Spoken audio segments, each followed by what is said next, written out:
Blessings, friends. It's Maya here with another Astro update. On and around September 29th and 30th, depending on where you live in the world, there's a full moon happening in the pioneering and ambitious sign of Aries at 6 degrees. The Sun in Libra will be opposing the moon in Aries, creating a culmination point, a completion, or a peak in a specific area of our lives.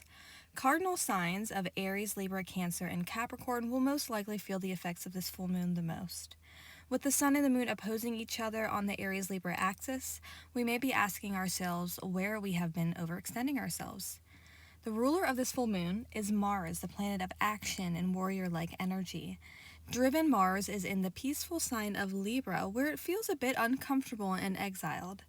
Mars in Libra may be asking us how we can take action in diplomatic ways to find some kind of balance. Mars, the ruler of this full moon, is also square to Pluto, the planet of death, rebirth, and transformation. This can mean we could be acting on something that creates a deep transformation within or to us. On the other hand, Mars square Pluto energy could potentially bring any suppressed emotions of anger to the surface in an explosive way. Mars square Pluto can clear us out of situations that no longer serve us, creating breakthroughs and allowing us to take risks. It is also important to be mindful to not let others manipulate you during this time in this square, and vice versa. We also have Venus, the planet of love, beauty, and harmony, as well as relationships, squaring Uranus, the planet of sudden changes, adding to the potential radical changes at this time. This could be either in a negative or positive way, depending on your personal planetary aspects and natal chart.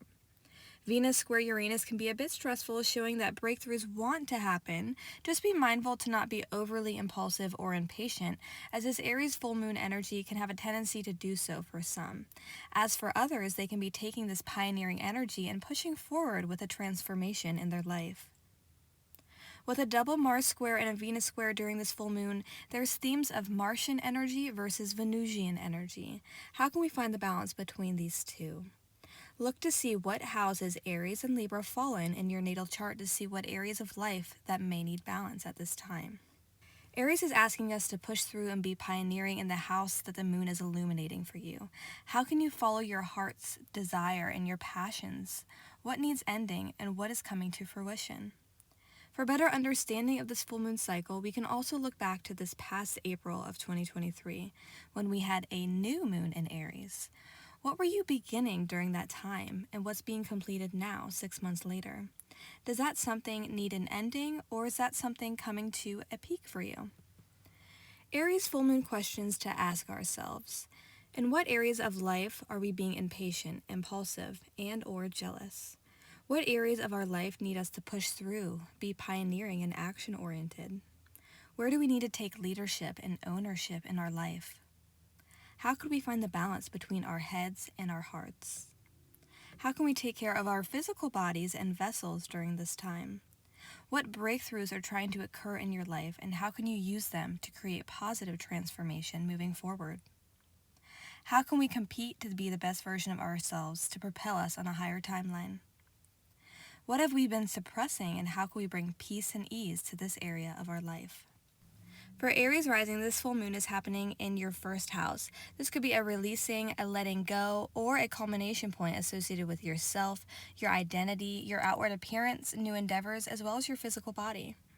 For Taurus rising, this full moon will be happening in your 12th house. This could be a letting go, a releasing, or a culmination point associated with the unseen realms, one's spirituality, emotions, dreams, intuition, as well as secrets.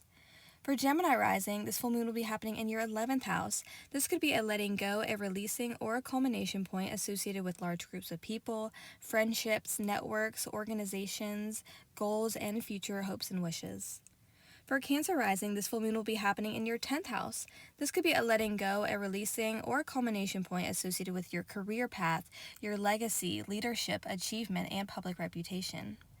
For Leo rising, this full moon will be happening in your 9th house. This could be a letting go or releasing associated with global travel, higher learning, belief systems, and higher education.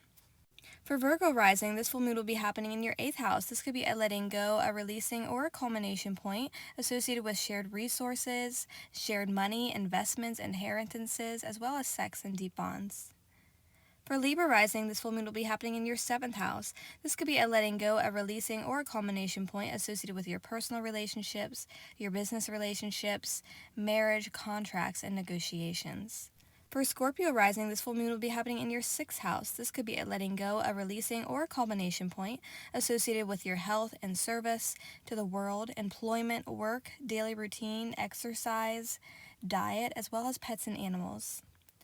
For Sagittarius rising, this full moon will be happening in your 5th house. This could be a letting go, a releasing, or a culmination point associated with your creativity, self-expression, hobbies, children, romance, love, art, and joy. For Capricorn rising, this full moon will be happening in your 4th house. This could be a letting go, a releasing, or a culmination point associated with your home, family, property, real estate, as well as one's inner security. For Aquarius rising, this full moon will be happening in your 3rd house. This could be a letting go, a releasing, or a culmination point associated with communication, how one thinks and speaks, one's online persona, as well as local community, neighborhood, local travel, and transportation.